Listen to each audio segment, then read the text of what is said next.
Saya ke Pak Mustolih. Pak Mustolih, di tengah permintaan dan fakta-fakta yang tadi sudah disampaikan begitu ya, tanpa mengesampingkan perasaan calon jemaah, tentu saja mungkin mereka kaget ya karena ongkosnya cukup naik signifikan. Tapi DPR justru memberikan usul menurunkan untuk biaya haji. Anda tanggapannya gimana? Ya, ini memang menarik, Pak. Jadi apa yang dibilang di luar sana bahwa BPIH, biaya penyelenggaraan ibadah haji, pada akhirnya akan sangat politis. Apalagi ini di tahun politik. Kenapa? Kalau misalnya kita merujuk ya, undang-undang yang memberikan kewenangan terhadap Kementerian Agama itu kan Undang-Undang 8 tahun 2019 tentang penyelenggaraan ibadah haji.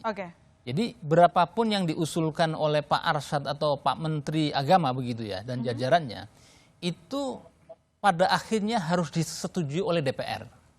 Begitupun tadi yang disampaikan oleh Pak Ketua BPKH, langkah-langkah bahkan renstra, kemudian langkah-langkah investasi saja itu harus disetujui oleh DPR. Instrumen harus betul melalui DPR. Oleh Undang-Undang 34 tahun 2014. Nah, artinya apa?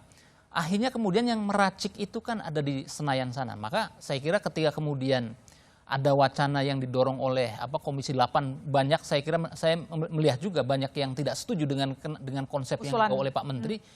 Ini agaknya akan diturunkan. Saya menduga dan yakin akan diturunkan karena ini akan dilihat DPR seolah-olah katanya itu tidak bekerja begitu, tidak membela rakyat, tidak pro rakyat dan seterusnya. Tetapi tadi ini akan menyimpan bom waktu, menyimpan persoalan yang laten begitu yang setiap tahun akan berjalan. Nah, maka saya kira tinggal yang mana yang mau akan kita lihat. Apakah kalau kita membela jamaah haji yang berangkat, maka subsidinya akan besar, Mbak. Tapi kalau kita memperhitungkan antrian jamaah haji yang jumlahnya sudah 5,4 juta dan kemudian antriannya sudah puluhan tahun begitu ya. Ini maka kalau dilihat maka akan diturunkan subsidi biaya haji yang akan mau berangkat. Tadi dibilang targetnya Februari akan diumumkan, kita tunggu angkanya, kita tunggu kebijaksanaan legislatif. Tapi kalau perlu, Mbak, saya usul kepada bapak-bapak yang ada di Komisi 8 harus dipercepat karena ini kan sudah bulan Rajab. Karena apa?